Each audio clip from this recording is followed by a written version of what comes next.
Hey everybody, my name is John from Community Life Church, and this is Meals Ready to Eat from the Bible. We would really appreciate a like and subscribe. Today's episode is Your Life is Hidden with Christ. Because Jesus was raised from the dead, we can have new life, abundant life. Now look, we're all alive, we're all born, we all eat, we all breathe, we all read, we all get entertained, and so on. But there's more to life than just all this stuff. Once we follow Jesus, our life becomes bigger. It is new. We take on his life and leave our original life, the one we're born with, behind. So what happens to the old life? What do we do with it? Well, it's got to go. So where do we put it? Well, let's go see what God's telling us to do with that old life. So we're going to read Colossians Chapter 3, verses 3 through 5. Let me pop that up on the screen for you. So, for you have died, and your life is hidden with Christ in God. When Christ, who is our life, is revealed, then you also will be revealed with him in glory. Therefore, consider the members of your earthly body as dead to immorality, impurity, passion, evil desire, and greed, which amounts to idolatry. That's Colossians Chapter 3, verses 3 through 5. So what does this mean? What is God up to? Well, let's break this down and see if we can discover what God is saying to you and to me. First of all, your life is hidden with God for God's purposes. Everything we have and can do is based on Jesus, and all this is made known, uncovered or unhidden, when Jesus is revealed. We work and live to see Jesus glorified. Dead to immorality, dead to impurity, dead to passion. When we surrender to Jesus, our flesh dies and the sin dies with it.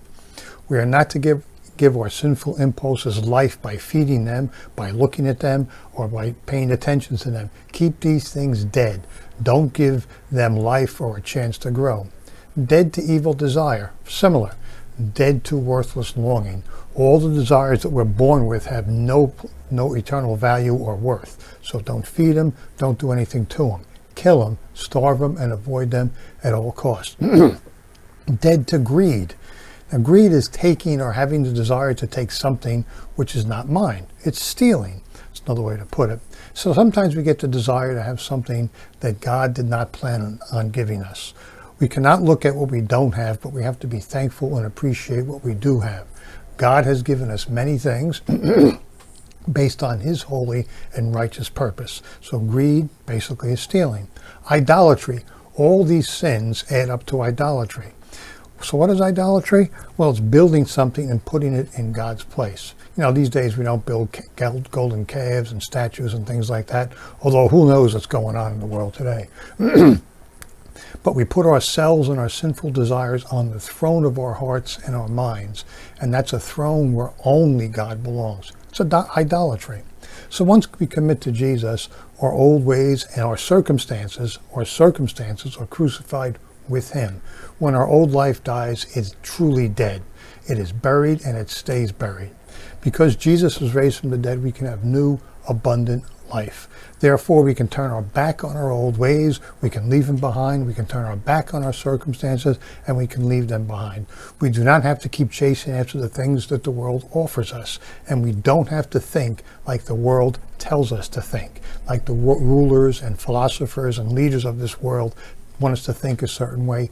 We don't have to think that way. We are freed from it. So the power that took a dead man out of the grave is at work in us.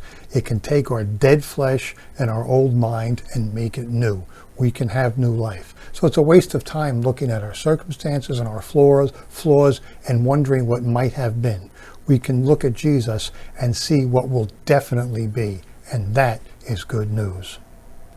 If you want to know more about Jesus and how to get to know him, how to follow him, how to live for him, check us out at clchurch.cc. That's clchurch.cc. We meet Sunday mornings 10:30. We have meetings during the week. We have devotionals on YouTube and Facebook during the week. And we also stream our services to YouTube and Facebook, so you can watch us there. I hope to see you Sunday morning. Thanks for watching. Bye.